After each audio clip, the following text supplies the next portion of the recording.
agradecendo a oportunidade de estarmos aqui juntos mais uma vez nesse estudo. Repito, o tema de nosso hoje é Bem-aventurados os aflitos, e é um tema grande, com 31 itens, se não me engano, e que Kardec trabalha a dor. Antes de nós iniciar propriamente dito, eu vou ler a mensagem do livro Livro da Esperança, de Emmanuel, e o tema é Remédio Justo. Bem-aventurados que choram, porque serão consolados. Jesus, Mateus, capítulo 5, versículo 4. E Kardec comenta: por essas palavras, bem-aventurados os aflitos, pois que serão consolados. Jesus aponta a compensação que hão de ter os que sofrem e a resignação que leva o padecente a bendizer do sofrimento, com o prelúdio da cura, capítulo 5, versículo 12. E Emmanuel vai discernir para a gente dizendo o seguinte: perguntas muitas vezes pela presença dos espíritos guardiões, quando tudo indica que forças contrárias às tuas noções de segurança e conforto parecem terríveis nos caminhos terrestres. Desastres, provações, enfermidades e flagelos inesperados arrancam-te indagações aflitivas. Onde os amigos desencarnados que protegem as criaturas? Como não puderam prevenir certas transes que te parecem dolorosas calamidades? Se aspiras, no entanto, a conhecer a atitude moral dos espíritos benfeitores diante dos padecimentos desse matiz, consulta os corações que ama verdadeiramente na terra.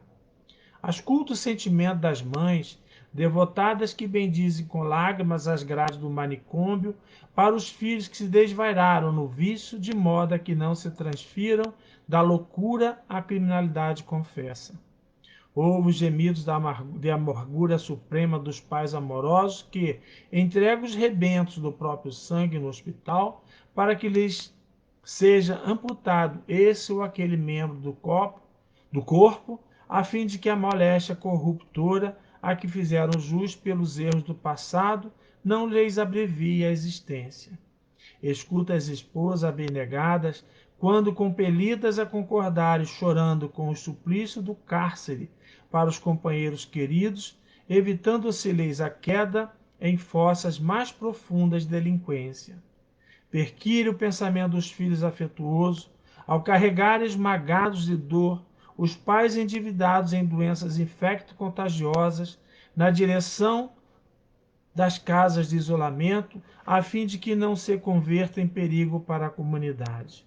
Todos eles trocam as frases de carinho e os dedos veludosos pelas palavras e pelas mãos de guarda e enfermeiros. Algumas vezes, desapiedados e frios, embora continuem mentalmente jungidos aos seres que mais amam, orando e trabalhando para que lhes retorne ao seio. Quando vejas alguém submetido às mais duras entraves, não suponhas que esse alguém permaneça ouvido por parte dos benfeitores espirituais que lhe seguem a marcha. O amor brilha e paira sobre todas as dificuldades, à maneira do sol que paira e brilha sobre todas as nuvens. Ao invés de revolta e desalento, oferece paz e esperança aos companheiros que chora, para que, à frente de todo mal, todo bem prevaleça. Isso porque, onde existem almas sinceras à procura do bem, o sofrimento é sempre o remédio justo da vida, para que junto delas não suceda o pior. Emmanuel. Então vamos unir nosso pensamento a Jesus, nosso mestre e guia. Nessa oportunidade, Senhor, de estarmos juntos, de uma forma diferente do nosso costumais, para que possamos aprender, mas nunca, mestre, nos desunir para o bem de todos. Ampare todos nós neste momento, a instituição Casa de Maria, para que possamos, mais uma vez, estar estudando o seu Evangelho à luz da doutrina espírita. Fortaleça-nos hoje e sempre, e que assim seja. Então vamos continuar o nosso estudo. Como eu falei, o estudo é um estudo grande, né, um capítulo, melhor dizendo, grande, que trata muitos temas, subtemas, né? E Haroldo Dias, na sua palestra sobre as bem-aventuranças, chama as bem-aventurados os aflitos, tema da dor. Porque Kardec vai trabalhar exatamente sobre essa questão da dor, desses aflitos. Porque se nós não tivermos esse consolo, esse entendimento, nós ficamos às vezes desesperados. Mesmo às vezes, tendo todo esse conhecimento, nós nos desequilibramos, conforme o Luiz Augusto gosta de falar, pode ser momentâneo, mas não pode ser permanente. Aí nós temos que procurar tratamento, porque possamos estar com algum tipo de desequilíbrio. E ele vai tratar da justiça das aflições, causas atuais das aflições, esquecimento do passado, motivo da resignação, ao suicídio e à loucura. Na instrução dos espíritos, ele vai tratar do bem e mal sofrer, o mal é o remédio, a felicidade não é deste mundo, perda de pessoas amadas e morte prematuras. Se fosse um homem de bem, teria morrido. Os tormentos voluntários, a desgraça real, a melancolia. Kardec, na época, tratava dessa forma, melancolia. Hoje a gente trata como depressão. Prova voluntária, o verdadeiro silício. Dever-se-á por termos as provas do próximo? Será lícito abreviar a vida de um doente que sofra sem esperança de cura? Sacrifício da própria vida, proveito dos sofrimentos para outros. Então esses são todos os subtemas que esse capítulo traz. Como falei, volto a repetir, é um capítulo longo e a gente procurou tentar abreviar o máximo possível, mas também que não fugisse desse tema, de todos esses subtemas e o tema principal, para que a gente pudesse ter uma análise grande. Eu vou pedir licença novamente e ler a própria passagem evangélica que diz o seguinte: bem-aventurados que sofrem, porque serão consolados. Bem-aventurados, famintos, sequiosos de justiça, porque serão saciados. Bem-aventurados os que sofrem perseguição pela justiça, pois que é deles o reino dos céus. Mateus. Bem-aventurados vós que sois pobres, porque vosso é o reino dos céus. Bem-aventurados vós que agora tendes fome, porque sereis saciados. Ditosos sois vós que agora chorais, porque rireis. É uma anotação de Lucas, capítulo 6, versículo 20 a 21. Mas e vós, rico, que tendes no mundo a vossa consolação. Ai de vós que estáis saciados, porque tereis fome. Ai de vós que agora rides, porque sereis constrangidos a gemer e a chorar. É uma anotação também de Lucas, o mesmo capítulo, versículo 24 a 25. 24 e 25, perdão. Que a gente lendo assim friamente, sem ter noção da vida futura, sem na ideia da reencarnação, né, fica meio vazio, porque ninguém é feliz por sofrer, passar fome ou sofrer injúrias. Ninguém é feliz, ninguém é sadomasoquista, muito menos masoquista, né, em querer sofrer. Essa questão do silício, achar que o corpo é culpado, não é. Nós sabemos disso. Quando ele trata da questão do rico aqui, Emmanuel chama a atenção para a gente, até comentando a história do Lázaro com o mendigo que ficava parado à sua porta, e quando desencarna, o mendigo está lá ao lado de Abraão, e Lázaro está lá nos tormentos. E ele questiona sobre o pai Abraão, porque essa diferença, se ele era tão diferente socialmente, né? Emmanuel fala o seguinte, que normalmente é a nossa indiferença. E nós vivemos hoje um momento crucial e nós temos que ter muito cuidado com a questão da indiferença. Se nós temos ainda o nosso emprego, as alimentação, mesmo que nós tenhamos alguma restrição, comecemos a olhar para o outro. Aqui no Joana d'Arc em particular, o Vanderlei até quinta-feira fez um comentário. Na quarta-feira passada, quando estavam aprontando a cesta básica, 2 pessoas apareceram lá que não fazem parte da relação da Joana d'Arc, desesperada. Uma ainda até falou, eu tenho até uma bolsa, né, recebo outras famílias e tudo mais, e recebo cesta básica da instituição ligada à prefeitura, mas as crianças estão dentro de casa, estão comendo muito. E eu não tenho nada. Nós não podemos ser indiferentes, tá? Então eu procurei até a questão do significado do aflito. Aflito é quando nós temos ansiedade, agoniados, amargura, angustiada, tormento, enjoado, preocupados. Então é essa questão que nós temos que trabalhar conosco. Não vou dizer que eu seja o exemplo, ainda sou muito ansioso, por exemplo, tá? Tenho uma ansiedade que me palpita o coração quando determinada circunstância, em várias, tá? Daí tenho essa característica, mas é uma característica que eu venho me trabalhando há anos, tá? Porque quando a gente pega um capítulo desse, o primeiro aprendiz sou eu. É a minha responsabilidade de ler, entender e me enquadrar nele, onde eu estou com essas questões dentro de mim. O Espírito de Camilo, o mentor de José Raul Teixeira, tem uma frase muito interessante que a Mônica gosta de usar muito e eu também aprendi a usá-la, que ele diz o seguinte: no mundo há muitas injustiças, mas não há injustiçado. Nós que entendemos e compreendemos a reencarnação, se estamos passando por determinada situação, vamos olhar consequência dessa vida ou de vidas passadas. Muitas vezes nós temos insights do que nós fizemos, de atitudes, e Emmanuel chega a falar, basta olharmos para dentro de nós que nós vamos entender o que nós temos ainda de dificuldade. E entenderemos até a nossa vida passada, porque nós estamos passando. O Antônio César Perry, que foi presidente da FEB, num artigo da revista O Reformador, né, da FEB, ele diz o seguinte: Jesus tinha 3 fatores prioritários nas suas mensagens. Acolher. Nós temos que entender que as casas espíritas têm o objetivo prioritário de acolher. É o primeiro ato, é o acolhimento. Acolhimento.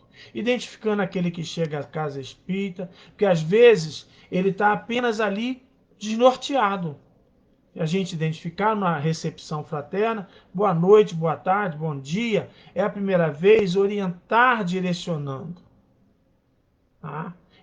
Uma vez eu vivenciei no Joana d'Arc, uma menina passou assim na parte de baixo, e eu olhei para ela, só olhei e falei assim, tá tudo bem?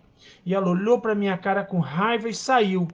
Conforme ela saiu, ela voltou. Não estou bem não, preciso conversar. Eu falei, opa, vamos lá. Às vezes um olhar, nós que já temos essa experiência de estar fazendo exposição, grupo de estudo, frequência na casa espírita, um olhar para aquele que passa. Depois é o segundo, é o consolo. O que é esse consolo? Esse consolo é o que Jesus fala, né? Ele acolhia, depois ele consolava, quando ele fala para a mulher adulta, por exemplo.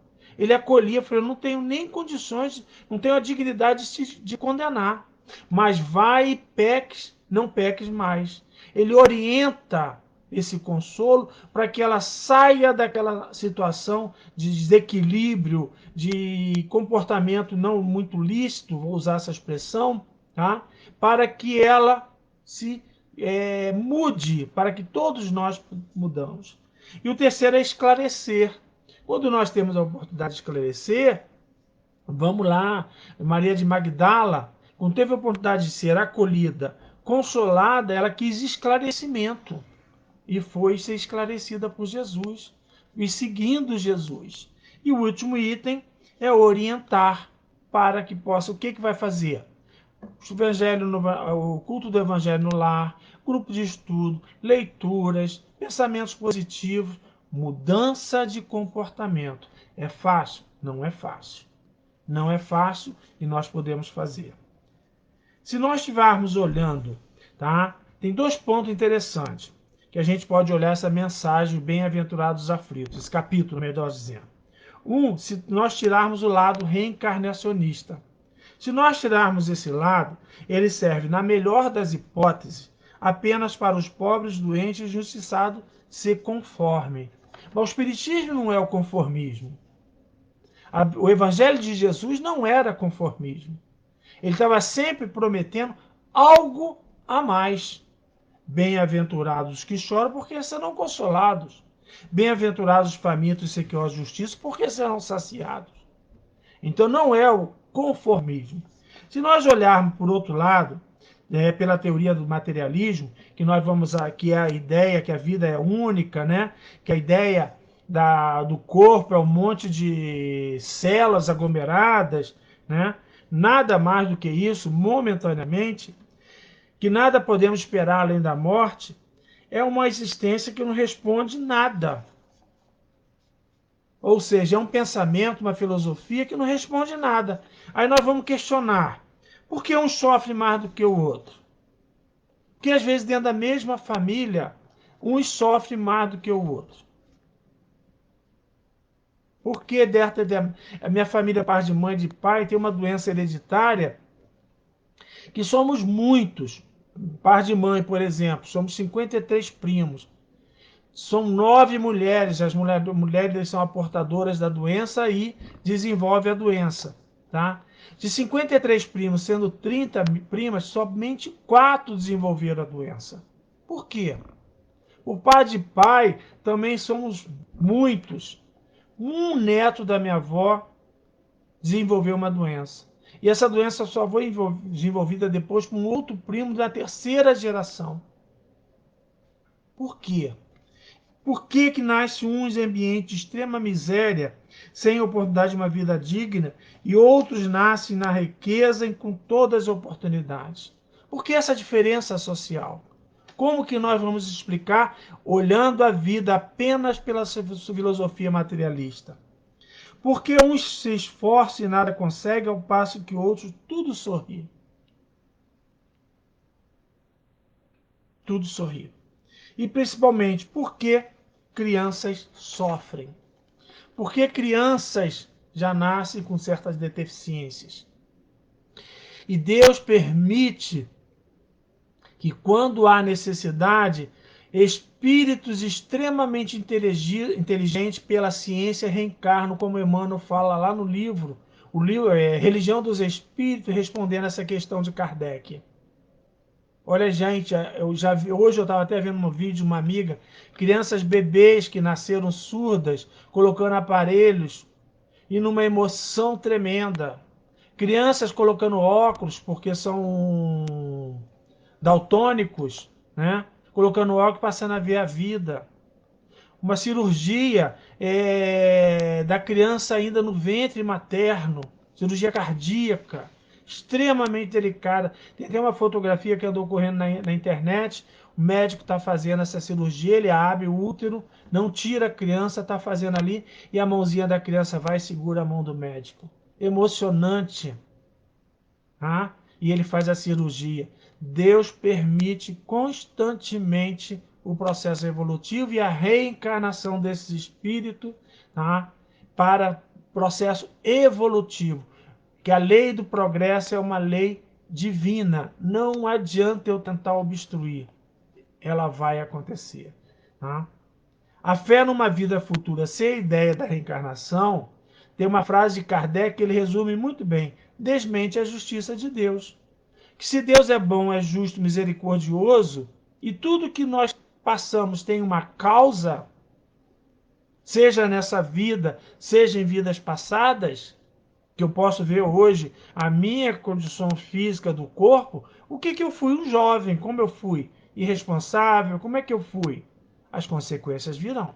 Não teremos a mínima condições. Muitas vezes nós praticamos as delinquências, mas conseguimos escapar das punições humanas, porque não houve provas profundas. Nós podemos, às vezes, escapar da lei do homem, fraudando, tá? Não vou entrar no mérito da questão de nada em relação, tá? Mas fraudando das maiores formas diversas, possível e imaginária. Mas nós não vamos fraudar a lei divina. Muitas vezes, tem até um conto que André Luiz conta, que o rapaz, no livro Missionário da Luz, se não me engano, o rapaz havia morrido e tudo levava a crer que era suicídio. Tá? Tudo levava a crer que era suicídio. A esposa não aceitava e tal, bababá. Só que, o que aconteceu? Ele, em vidas passadas, matou uma pessoa, forjou de uma forma tal que a justiça humana chegou à conclusão que era suicídio. era suicídio. Você vê, ele volta numa encarnação, a esposa tinha comprometimento com ele naquela área, voltam junto e aí faz a mesma situação. Não é lei de talião não, tá? Somos nós, às vezes, que escolhemos essas provas. São nós que escolhemos e aqueles que nos envolvem dentro daquela situação, como André Luiz chama, temos comprometimento, nós vamos passar por ela. Kardec, no livro do Céu e Inferno, ele diz uma coisa: o sofrimento é inerente à imperfeição. Acho que todos devem lembrar, na década de 70, teve uma grande seca num país da África, que eu não me lembro o nome agora, e eu vi fotos, né? Vi fotos. Depois, lendo um livro da dona Ivone do Amaral Pereira, ela comenta isso. Ela comenta essa situação que aconteceu na África. Quando ela comentou, eu fui pesquisar na época, achei bem interessante, porque ela fala assim, foram nazistas que fizeram parte do campo de concentração e fizeram os extermínios, os grandes extermínios em massa. Eu peguei a foto e comparei, tirando a cor, né? Igualzinho. Igualzinho. Divaldo conta uma vez que ele vai lá no campo de concentração de Auschwitz, na Polônia, e quando ele chegou, logo em seguida chegou um grupo, um ônibus de jovens judeus para visitar o campo, e eles começaram a passar mal, ter crise, chorando, até desmaios, e ele ficou horrorizado com aquilo. Imediatamente voltaram para os ônibus e embarcaram e foram embora. Aí ele chama a Joana, aliás, ele vê a Joana próxima dele, e ele fala assim, Joana, o que aconteceu? Ele falou, são soldados nazistas que ficaram aqui na época do campo de concentração. O sofrimento é inerente à imperfeição nossa. Como Emmanuel diz, nós estamos no melhor momento. Não temos muito, mas também não nos falta.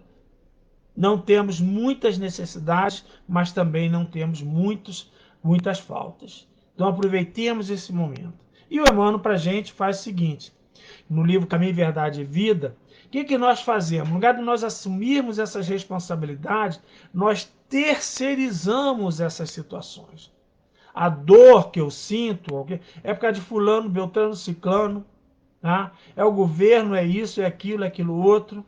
Nós terceirizamos, nós assumimos a responsabilidade que nós temos quanto àquela situação. É olharmos o todo e ver, por que eu estou nessa situação? É de hoje, é passada, o que é? Como que nós vamos fazer? E no livro, tá, da Esperança, ele coloca o seguinte, explicando isso, é quando nós seria o mesmo que espancar o automóvel porque o motorista dementado se dispusesse a utilizar num crime, culpando-se a máquina pelos desvios do condutor. Então a terceirização que nós fazemos ao carro que é assassino. Não, o carro não é assassino, é a máquina. Quem está dirigindo que tem que ter cuidado. Quem está dirigindo que tem que ter cuidado com o veículo para poder ele não virar um assassino, uma máquina assassina.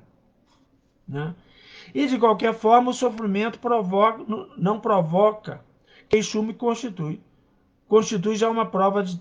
Perdão, de qualquer forma, o sofrimento que não provoca queixume constitui já uma prova de forte resolução, o que é o sinal de progresso moral. Porque normalmente nós vamos fazer o quê? E aí, Pedro, não estou bem não, meu joelho está mal, a coluna não está bem. Começamos a reclamar. A idade passa para todo mundo. A idade passa para todo mundo. E nós vamos conviver com isso. Como diz um amigo meu, se depois dos 40 eu não acordar com dor, eu já morri. Então aproveitemos a oportunidade de viver. E Emmanuel continua nesse mesmo livro, até a mensagem de abertura, diz o seguinte, há espíritos ainda muito imaturos que esperam muito pela intervenção dos espíritos guardiões, pedindo a remoção do sofrimento. Os espíritos não estão aqui para remover o nosso sofrimento. Eles estão aqui para nos fortalecer, nos direcionar. Quando estamos com a problemática, seja ela qual for, seja moral, seja física, temos atos diretos ou indiretos participando dela, paremos, passemos, pensemos e vamos analisar as coisas. Se eu tenho que até me afastar por determinadas situações, afaste, mas não entre naquelas situações de agressões verbais, de brigas, outras coisas mais. Se afaste. Como o Chico dizia, enche a boca d'água, não é? Enche a boca d'água. Pelo menos a gente não aumenta ainda, né, a nossa responsabilidade. No mesmo livro da Esperança, que é o título Perante o Corpo, Emmanuel nos chama: És um espírito eterno. Nós estamos aqui de passagem. Quanto tempo? Não sei. O tempo que eu tenho de vida, não sei. Mas o tempo que eu tenho, que eu possa ter a maior qualidade possível e imaginária desse tempo. Para que eu possa viver com tranquilidade. Em serviço temporário no mundo. Nós estamos no mundo, não somos do mundo. Estaremos aqui temporariamente. Temporariamente. Eu estou fazendo um levantamento dos livros Atos do Joana d'Arc desde 1921. Gente, impressionante a dedicação daquelas pessoas no início do século XX. Com todo o preconceito que pudesse existir, numa cidadezinha pequena como Miguel Pereira, que não era cidade, era, né, um distrito de Vassouras ainda, não havia se emancipado, como a dedicação deles em divulgar, levar, manter a casa circulando, ganhar o terreno de uma família, se cotizaram, pegaram empréstimo para construir a primeira sedezinha. Está na ata, a primeira sedezinha do Joana d'Arc tinha 8 metros e 50 centímetros por 6,50 de largura. Pegaram empréstimo, estava lá 100 mil réis para pagar. Fizeram, mesmo assim, criaram em 1931 uma caixa de socorro aos beneficiários. Tá? Inclusive, muito interessante, uma senhora chamada Áurea Abreu Pinheiro, ela criou uma diretoria para essa caixa e só mulheres. A mulher não votava em 1931. Olha a dignidade dessa mulher de criar esse grupo, fazer campanha, doação. Em 1928, dezembro de 1928, fizeram uma pré-inauguração da sede, onde é ali hoje, né, esse primeiro prédiozinho. Eles aglomeraram ali 600 pessoas. Imagina, 600 pessoas. Uma grande festa com palestras, distribuição de tecidos, doces e balas. Super legal, assim, você vê aquele empenho, né? Porque eles entenderam que eles estavam aqui temporariamente. O corpo é teu, refúgio teu bastão, teu vaso e tua veste, tua pena e teu buril, tua harpa e tua enxada. A buril é uma ferramenta para talhar a madeira. Então, é uma ferramenta, o corpo é para nós trabalharmos, literalmente, irmos esculpindo novamente um novo corpo, uma mudança de paradigmas, de modelos, de comportamento. E ele continua: abençoa, pois, o teu corpo e ampara-lhe as energias para que ele te abençoe e te ampare no desempenho de tua própria missão. O que o Chico falava? Você está doente, Chico? Não, eu não. O corpo que está, eu estou muito bem. O espírito está muito bem. O corpo está debilitado, mas o espírito também. Como nós vamos encarar isso? E Emmanuel, comentando sobre a melancolia, né, a depressão, ele diz o seguinte: nos dias em que a experiência terrestre se faça amarga e difícil, não convertas a depressão em veneno. Não converta a depressão em veneno. Se tem, ninguém está fazendo crítica aqui nesse momento a quem tem problema de depressão. Mas em frente, levante, vai lutar. Vai lutar. Uma amiga minha de muitos anos, que a gente tinha perdido contato, da aeronáutica, ela passou uma vez mensagem para mim, se identificando e tal. Vai, Pedro, fulano que me deu seu contato. Falei, tá tudo bem? Ah, não estou bem, eu tenho...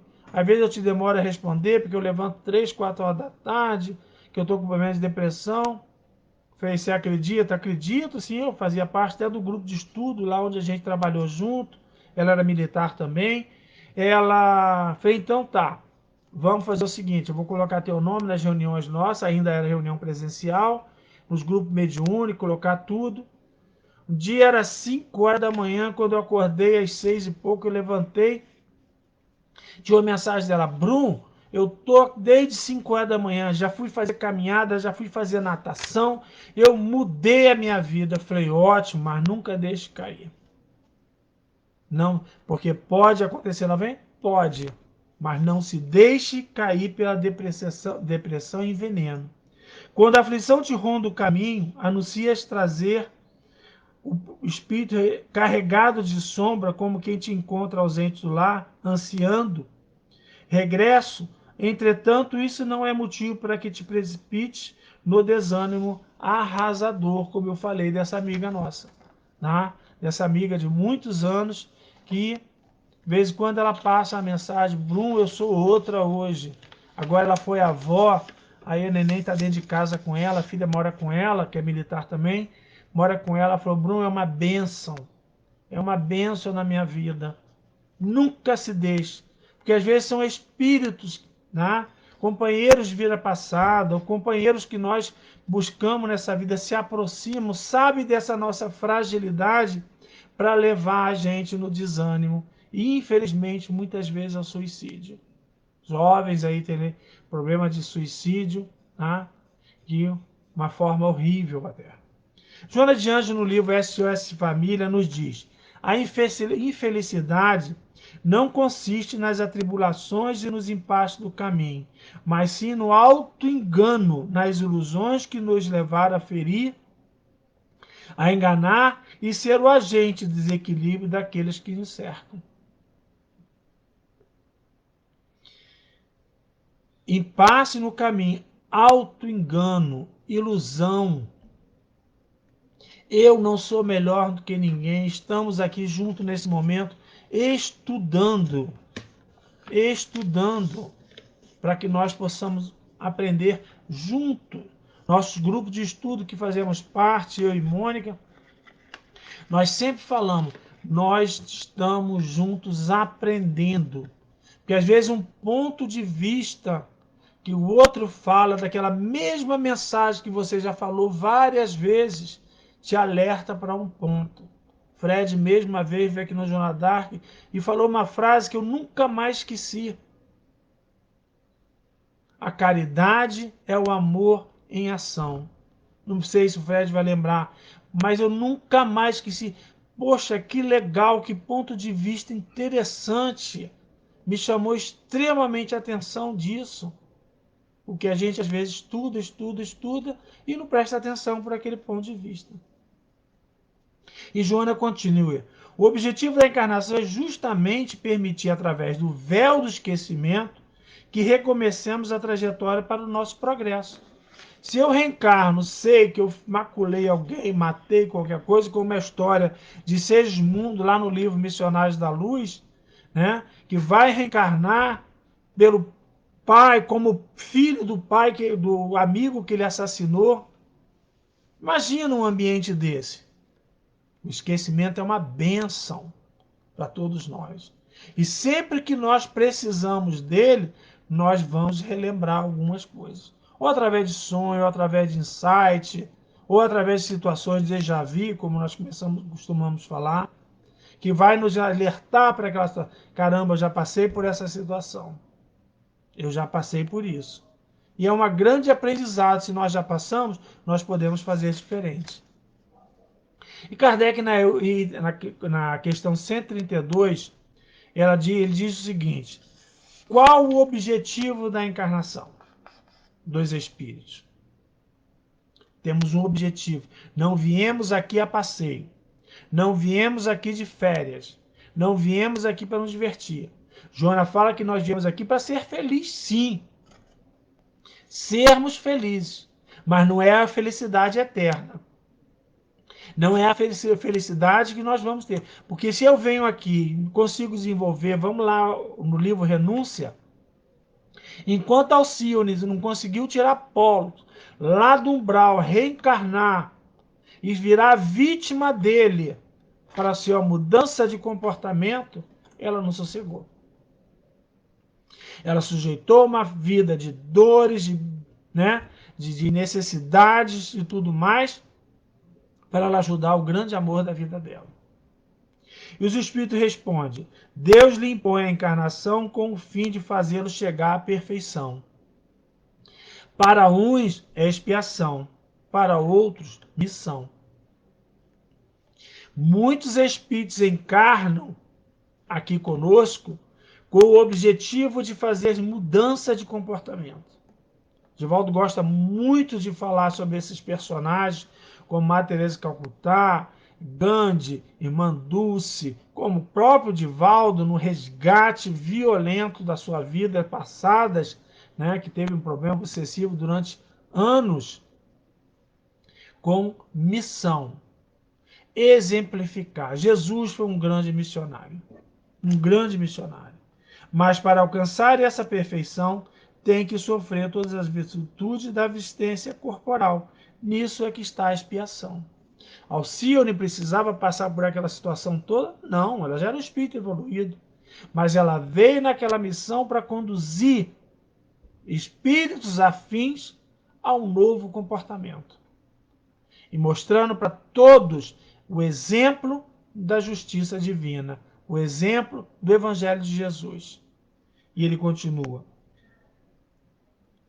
para executá-la é que em cada mundo toma o espírito um instrumento de harmonia com a matéria essencial desse mundo, a fim de aí cumprir, daquele ponto de vista, as ordens de Deus. É assim que, concorrendo para a obra geral, ele próprio adianta.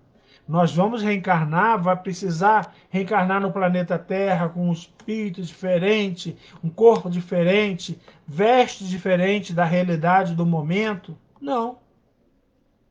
Vamos pegar Jesus. Reencarnou, era costume usar o cabelo comprido, era costume usar a barba, era costume usar aquelas roupas longas, de sandália de couro. Ele viveu o momento daquela época. Um corpo físico à base de carbono, tudo necessário para aquele momento. E vários outros missionários vieram, como a Objeção Francisco de Assis, que é João Evangelista reencarnado, para viver a sua transformação, com o corpo necessário para essa vida. E Emmanuel nos diz também, o mundo pode, porém, obra da criatura, em diferentes acusações gratuitas que lhe são desfechadas, prossegue florindo e renovando, guiando o progresso e sustentando as esperanças da humanidade. Independente da minha situação psíquica, o mundo continua. O sol nasce todo dia, a chuva vem ou não, as flores vão abrir na sua época, florar.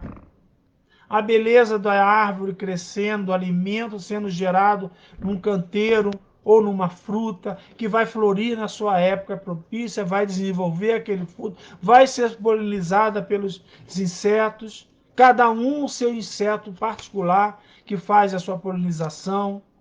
Ele vai continuar. Independe de mim. Eu costumo falar uma coisa que é: o mundo pode estar em guerra. Agora, uma diferença muito grande: eu estar na guerra ou estar em guerra. A história como ciência hoje tem desvendado inúmeros personagens que estavam na Europa durante a Segunda Guerra Mundial, mas não estavam em guerra, se mobilizaram para salvar vida. Uma assistente social na cidade de Cracóvia, Irene Wangler, se não me engano, esqueci o nome dela agora, Irene, ela salvou mais de 2.500 crianças tirando dos guetos. Na mesma cidade de Cracóvia, na cidade de Varsóvia, tem um jardim zoológico e os proprietários começam a esconder judeus dentro do jardim zoológico. Independente da situação, tirando dos guetos e levando para lá. Você não pode estar participando, porque senão você vai começar a se comprometer. E Joana nos diz: conhecendo nossas tendências, conseguimos, de forma mais eficiente, a limitar nossos desejos e ambições descabidas, assim como vigiar nossos sentimentos e pensamentos para fazer bom uso dos tesouros que recebemos. E Emmanuel completa: conhecendo das tendências, sabe por que sofre. Quando nós conhecemos a nossa tendência, como Joana de Anjos fala, e Emmanuel falando que nós conhecendo ela, eu sei por que sofre. Se eu sou uma pessoa impulsiva, se eu sou uma pessoa rancorosa, se eu sou uma pessoa vingativa, se eu sou uma pessoa maledicente, se eu sou uma pessoa hipócrita, eu sei por que eu sofro. Se eu tenho, às vezes, problema de fala, se eu tenho problema auditivo, analisa como que eu uso o meu ouvido, como que eu uso a minha boca. Para nós encerrarmos, voltando ao livro da Esperança, Emmanuel diz: se o fardo das próprias aflições te parece excessivamente pesado, porque nós olhamos para o nosso umbigo. Lembro sempre de uma prima querida, que ela teve uma menina, a menina era estrábica. Ela ficou horrorizada quando a neném nasceu dela. Quando a neném nasceu. Aí ela procurou tratamento, todo o tratamento necessário para a filha. E um dia eu cheguei na casa dela e falei: primo, como tem criança com deficiência visual? Eu não sabia que era tanta. Eu achei que era só minha filha. Se o fardo das aflições te parece excessivamente pesado, ela falou: nunca mais eu vou reclamar. Situações muito piores que a minha filha. Operou e ficou normal. Reflete nos irmãos desfalecentes da retaguarda, para que uma simples frase reconfortante de tua boca é comparável ao facho estelar nas trevas em que jornadeiam, e prossegue servindo a esperar pelo tempo no instante oportuno, a cada problema descortinará solução. Se nós olharmos o entorno, tirarmos o olho do umbigo, nós vamos entender que às vezes ao nosso lado tem gente passando fome. Às vezes dentro da casa espírita tem gente com necessidades. E o Rossando bate numa tecla muito interessante, ele diz que ele não aceita tarefeiros de determinada casa sair fazer tratamento espiritual em outra casa, porque a casa que ele frequenta não faz tratamento espiritual em tarefeiro. A casa que ele frequenta tem que ser acolhedora. É o primeiro passo. Acolhedora. E todos nós estamos sujeitos a momentos de desequilíbrio. E Emmanuel continua: lembra-te que pode ser ainda hoje o raciocínio para que os se dementarem na vigilância, o apoio dos que tropeçam na sombra, o socorro aos peregrinos da estrada, que a penúria recolhe nas predeiras do sofrimento, o amparo dos que choram em desespero e a voz que se levanta para a defesa de injustiçados e desvalidos. Nós ainda hoje podemos ter oportunidade de ajudar. Ainda hoje. Não te detenhas para relacionar de sabores. Segue adiante, se lágrimas te encharcam a ponto de sentir a noite dentro dos olhos, entregue as mãos nas mãos de Jesus e prossegue servindo. Na certeza de que a vida faz ressurgir o pão da terra lavrada e de que o sol de Deus amanhã nos trará novo dia. Amanhã será sempre um novo dia. Nunca vai ser diferente. Será uma grande oportunidade que todos nós teremos de servir. Por isso que Emmanuel bate numa tecla muito grande, muito importante, melhor dizendo. Quando, onde, como, faço o bem. Podemos fazer o bem em qualquer momento. Em qualquer momento. Seja no ambiente de trabalho, seja na casa espírita, seja dentro de casa, seja na rua, seja no transporte coletivo. Nós podemos fazer o bem. E obrigado mais uma vez pela oportunidade da Casa de Maria de estarmos juntos neste momento, estudando, como o Haroldo Dias chama, o tema da dor. E a dor, cada um sabe como dói. A mesma dor que eu posso não fazer a mínima para ela, outro pode fazer. E que o outro não dá a mínima, para mim, pode ser grande. Não façamos o papel de julgadores, porque nem Jesus julgou, quanto mais nós ainda que temos um arquivo pesado de várias histórias. Então vamos levar nosso pensamento a Jesus mais uma vez e agradecer, Senhor Jesus, a oportunidade de estarmos unidos em seu pensamento neste momento. Obrigado, Senhor, pela oportunidade de estarmos juntos. A todos os tarefeiros da Casa de Maria, a todos os tarefeiros do Movimento Espírita, 81º seu, lembrando amanhã dos 164 anos do Livro dos Espíritos, essa bênção que caiu através do mundo dos Espíritos para nos orientar, fortalecer e direcionar, sobre a sua vigilância e a sua proteção. Gratos somos eternamente, Jesus, a Kardec e a todos aqueles que continuaram nas suas tarefas, divulgando o Espiritismo, divulgando o seu Evangelho para o nosso conforto, para o nosso consolo e principalmente para nos confortar as almas e iluminar o caminho que temos que trilhar. Muitas bênçãos a todos nós e obrigado, Jesus, mais uma vez, e que assim seja.